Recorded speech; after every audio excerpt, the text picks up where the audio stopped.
अक्टूबर 1931 तमिलनाडु के रामेश्वरम आइलैंड में रहने वाले एक गरीब परिवार में अब्दुल कलाम का जन्म होता है। उनके पिता एक छोटी सी नाव चलाते थे, जिससे उनकी फैमिली को मुश्किल से 2 वक्त की रोटी नसीब होती थी। एक छोटे से कमरे वाले घर में कलाम अपने 4 भाई बहन और माता पिता के साथ रहते थे, और शाम होते ही उनके घर घना अंधेरा छा जाता था। बस जो हल्की सी रोशनी आती थी वो होती थी चांद की रोशनी, और कभी कभार लालटेन जलाने के लिए तेल खरीदा जाता था, जिसका भरपूर इस्तेमाल वो रात में पढ़ाई के लिए किया करते थे। और उनके माता पिता भी खुद अंधेरे में बैठकर अपने बच्चों को पढ़ने के लिए लालटेन दे देते थे। कलाम साहब को पढ़ाई का इतना शौक था कि 8 साल की उम्र में जब उन्हें पता चला कि उनके गांव से कई किलोमीटर दूर एक ऐसे टीचर हैं जो 5 साल के बच्चों को फ्री में गणित पढ़ाते हैं, लेकिन उनका एक नियम था कि वह सुबह 4 से 5 बजे के बीच सिर्फ उन बच्चों को पढ़ाएंगे जो नहा कर आएंगे। तभी 8 साल के कलाम ने ठान लिया कि वो मैथ्स तो सीख कर रहेंगे। ऐसे में ठंडी हो, गर्मी हो या बारिश, वो हर सुबह ठंडे पानी से नहाकर और तैयार होकर मास्टर जी के पास पढ़ने चले जाते थे। इसी बीच इस बच्चे के जीवन में एक ऐसी घटना हुई जिसने भारत का भविष्य सुनहरे अक्षरों से लिख दिया। दरअसल कई बार कलाम अपने पिता का हाथ बटाने जाते थे और घंटों तक समंदर किनारे बैठकर आसमान को निहारते रहते थे। इसी तरह एक दिन उन्होंने खुले आसमान में उड़ रहे पंछियों को देखकर पायलट बनने का सपना देखा।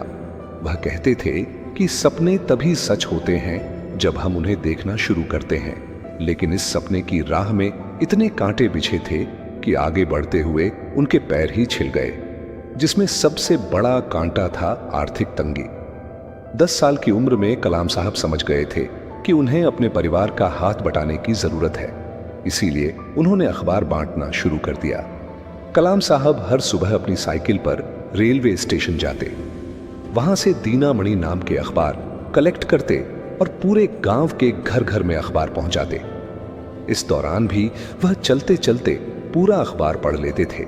वहीं वो अपनी दोपहर मणिकम की लाइब्रेरी में बिताते और ज्ञान की खोज में किताबों, पुराने अखबारों और लिटरेचर के पन्ने पलटते रहते। कलाम साहब कहते थे, हमेशा बड़े सपने देखो, क्योंकि छोटे सपने देखना अपराध है। लेकिन उनका सपना पूरा करने में वह हार गए। दरअसल हुआ यह कि कलाम साहब के परिवार में हर कोई चाहता था कि वह अपना फाइटर पायलट बनने का सपना पूरा करे। इसीलिए 1951 में उन्हें सेंट जोसेफ कॉलेज में एडमिशन दिलाने के लिए उनकी बड़ी बहन ने अपने सोने के कंगन गिरवी रख दिए। कलाम साहब ने भी पूरी मेहनत से पढ़ाई की और यहां से फिजिक्स में डिग्री लेकर वो 1955 में मद्रास इंस्टीट्यूट ऑफ टेक्नोलॉजी में एरोस्पेस इंजीनियरिंग करने पहुंचे, जहां वो एक प्रोजेक्ट पर काम कर रहे थे।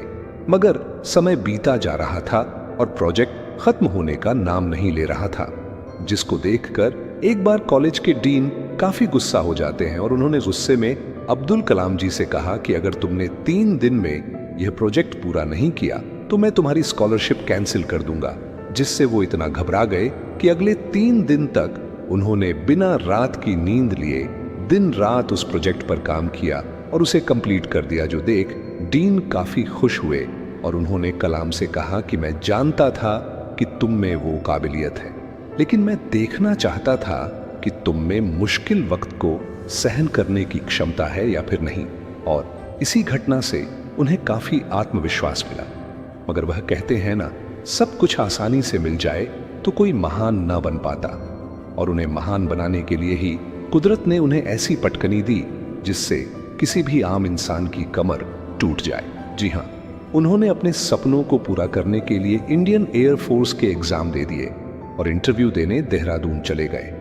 लेकिन बदकिस्मती से वायुसेना में सिर्फ 8 वैकेंसीज थीं और कलाम साहब को 9th रैंक मिला और वो अपने सपने को हकीकत बनाने में फेल हो गए।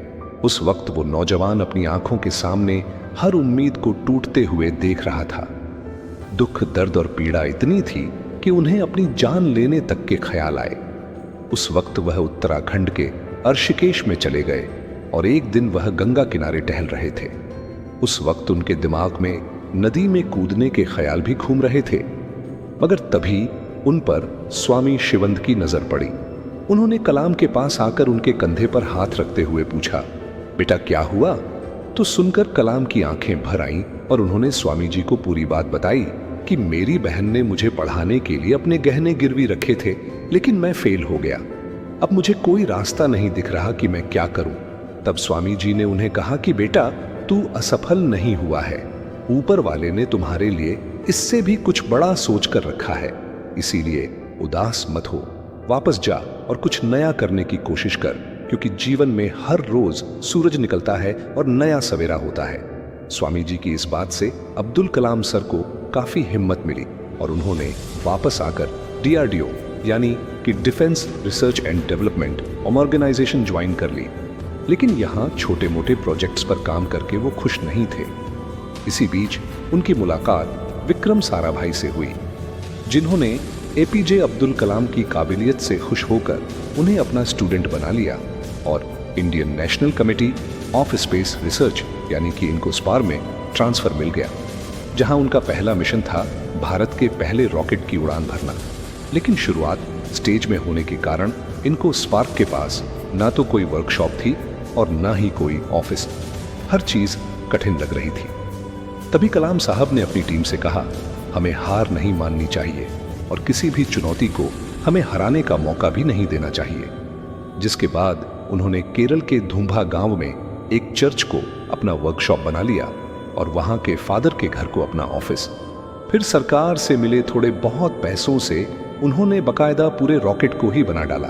लेकिन यहां पर उनकी मुश्किलें खत्म नहीं हुई, क्योंकि रॉकेट को लॉन्च पैड तक ले जाने के लिए उनके पास कोई साधन नहीं था। तभी उन्होंने रॉकेट के पूरे पार्ट्स को डिसमेंटल किया और सभी टुकड़ों को बैलगाड़ी और साइकिल की मदद से लॉन्च पैड तक पहुंचाया। इतनी मुश्किलों के बाद 21 नवंबर 1963 को यह रॉकेट लॉन्च करके भारत ने अंतरिक्ष में अपना पहला कदम रखा। लेकिन क्या आप जानते हैं कि एक मिसाइल मैन जिन्होंने इस देश को उसकी असली ताकत दिखाई, उनका नाम मिसाइल मैन एक सक्सेसफुल नहीं बल्कि एक फेल प्रोजेक्ट से पड़ा था। जी हाँ, तो हुआ ये था कि साल 1969 में यानी कि 1969 में डॉक्टर अब्दुल कलाम भारत के सबसे पहले सैटेलाइट लॉन्च प्रोजेक्ट SLV-3 के डायरेक्टर बने। मगर उस वक्त जनता को स्पेस में जाने की अहमियत पता ही नहीं थी, इसीलिए लोगों ने कई सवाल उठाए और उन्हें इस मिशन के लिए काफी कम बजट मिला। मगर फिर भी सर APJ अब्दुल कलाम इस मिशन के लिए इतने ज्यादा डेडिकेटेड थे कि उन्होंने अपने करियर में एक भी वीकेंड ऑफ नहीं लिया, कोई छुट्टी तक नहीं मनाई और खून पसीने से SLV-3 को तैयार किया। इसी बीच उनके पिता की मौत हो गई, लेकिन वो अपने लक्ष्य से भटके नहीं। उन्होंने इस प्रोजेक्ट को अपनी निजी जिंदगी से ऊपर रखते हुए पूरा किया। लेकिन जब अगस्त 1979 में उनकी 10 साल की मेहनत की असली परीक्षा हुई, यानी कि रॉकेट लॉन्च हुआ, तब यह सितारों को छूने के बजाय बंगाल की खाड़ी में जा गिरा। उस वक्त लोगों ने उन्हें काफी ताने मारे, बहुत खरी खोटी सुनाई। ऐसे में किसी भी इंसान की हिम्मत टूट सकती है, लेकिन उन्होंने हार मानने के बजाय अपनी गलतियों पर ध्यान दिया और सिर्फ 1 साल के अंदर 18 जुलाई 1980 के दिन SLV रोहिणी का सक्सेसफुल लॉन्च करके उन्होंने भारत का झंडा अंतरिक्ष में लहरा दिया। जिसके बाद उन्होंने भारत के बैलिस्टिक मिसाइल्स जैसे कि अग्नि और पृथ्वी के प्रोजेक्ट्स को भी सक्सेसफुली पूरा किया, जिसकी वजह से उन्हें साल 1981 में पद्म भूषण और 1990 में पद्म विभूषण से सम्मानित किया गया। लेकिन जिस उपलब्धि के लिए उन्हें भारत रत्न से नवाजा गया वो था पोखरण 2। जी हाँ, सर अब्दुल कलाम, भारत के कुछ और महान वैज्ञानिकों और इंडियन आर्मी की टीम ने अमेरिका की सैटेलाइट की आंखों में धूल झोंक कर भारत का दूसरा न्यूक्लियर टेस्ट किया था और इसी के साथ भारत न्यूक्लियर सुपर पावर देश बना था। आप में से काफी कम लोग जानते होंगे कि कलाम साहब कुछ समय के लिए अमेरिकन स्पेस एजेंसी नासा में भी ट्रेनिंग लेने के लिए गए थे। वहां की मैनेजमेंट उन्हें देखकर इतनी इंप्रेस हो गई थी कि उन्होंने कलाम सर को नासा में जॉब ऑफर कर दी और उन्होंने कहा कि हमें आपके जैसे ही तो टैलेंट की जरूरत है और वैसे भी आपके भारत में रखा क्या है। तभी अब्दुल कलाम साहब मुस्कुराए और इंडिया को स्पेस तक पहुंचाने की जिद के साथ वापस लौट आए और अपनी जिद को पूरी भी किया। लेकिन फिर भी नासा का कोई भी वैज्ञानिक उनसे नफरत या जलन महसूस नहीं करता, बल्कि अब्दुल कलाम सर तो उनके भी रोल मॉडल हैं। इसी तरह कुछ साल बीते और फिर आया 25 जुलाई 2002 का वो ऐतिहासिक दिन जब सर एपीजे अब्दुल कलाम भारत के 11वें राष्ट्रपति बने। लेकिन आपको यह जानकर गर्व होगा कि उन्होंने कभी अपनी प्रेसिडेंट सैलरी नहीं ली, बल्कि उसे गरीब और पिछड़े हुए गांव में दान कर दिया ताकि वहां भी स्कूल बने और वहां बड़े सपने देखने वाले किसी बच्चे को उनके जैसा संघर्ष न करना पड़े। और फिर 27 जुलाई 2015 के दिन हमने उन्हें हमेशा हमेशा के लिए खो दिया। लेकिन सर एपीजे अब्दुल कलाम आज भी हमारी यादों में जिंदा है और उनकी बात करते ही आंखें खुशी के आंसुओं से भर आती हैं। इसीलिए आज मेरे लिए नहीं बल्कि उनके ट्रिब्यूट में हम इस वीडियो को जितना हो सके लाइक करिए और शेयर कीजिए और कमेंट बॉक्स में कलाम साहब की तारीफ में 2 शब्द जरूर लिखिए। कुछ नहीं तो मिसाइल मैन की जय हो।